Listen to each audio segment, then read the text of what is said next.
आज हम बात करेंगे शब्दों के पावर के बारे में। एक बहुत बड़े संत ने 8वीं शताब्दी में कहा था कि मेरे वर्ड्स मेरे पास वापस नहीं आएंगे, लेकिन उस काम को पूरा कर देंगे जिनके लिए उन्हें बोला गया है। अगर एक इंसान अपने वर्ड्स, अपने शब्दों की ताकत समझता है तो वह बहुत सोच समझकर बात करता है, क्योंकि वो जानता है कि शब्द और वर्ड्स ही इंसान के काम बनाते और बिगाड़ते हैं। मैं एक इंसान को जानता था, वो हमेशा कहता था कि मैं हमेशा अपनी बस मिस कर देता हूँ और उसकी बेटी हमेशा बस पकड़ लेती थी।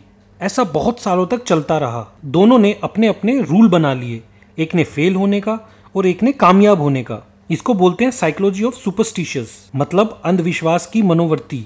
लोग बोलते हैं कि ये मेरे लिए लकी है, वो चीज मेरे लिए लकी है, पर वो उनके बोले हुए शब्द होते हैं। वो एक बिलीफ सिस्टम होता है, एक धारणा होती है जो गुड लक लेकर आती है। वो शब्द एक उम्मीद पैदा करते हैं आपके सबकॉन्शियस या अवचेतन मन में, जो कि लकी सिचुएशन को अपनी तरफ आकर्षित करती है।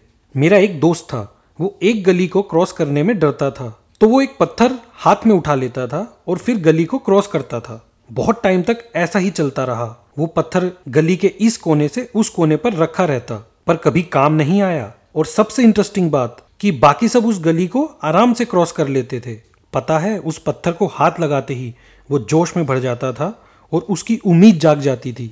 वो बोलता था, ये पत्थर मेरे लिए लकी है। उसको हाथ में लेते ही मेरा डर दूर हो जाता है।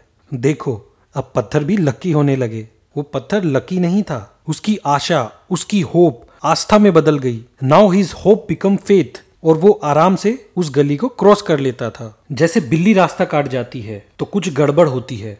वो बिल्ली नहीं, वो हमारा बिलीफ है। हम अपने आप को कई बार बोलते हैं कि कुछ गड़बड़ होगी, कुछ गड़बड़ होगी, और फिर गड़बड़ हो जाती है। याद करो कितनी बार बोला था बिल्ली के रास्ता काटने पर कि गड़बड़ होगी।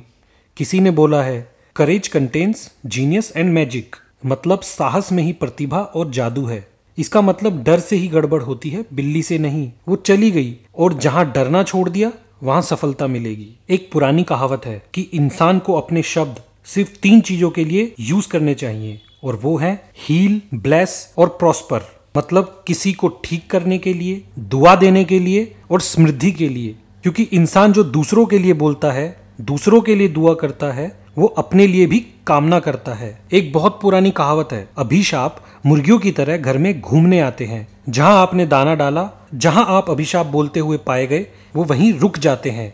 इंसान किसी के लिए बुरा बोलता है, किसी को कोसता है, तो वो अपने लिए भी बुरी किस्मत को अट्रैक्ट करता है। अगर कोई इंसान सफलता के लिए किसी की मदद करना चाहता है तो वो अपने लिए भी कामना कर रहा है और सफलता के लिए अपनी सहायता खुद कर रहा है। इसका मतलब आप अपनी आत्मा को ठीक करो। इसका मतलब आपका सबकॉन्शियस माइंड, आपका अवचेतन मन यानी आपकी आत्मा अच्छे विचारों से भर दो, जिससे आपका माइंड सुपर कॉन्शियस अचेतन मन की तरफ चला जाए। और अचेतन मन या सुपर कॉन्शियस माइंड वो भगवान का मन है। जब आपके अवचेतन में अति चेतन के परिपूर्ण विचारों से भरा होता है तो देवता और मनुष्य एक होते हैं।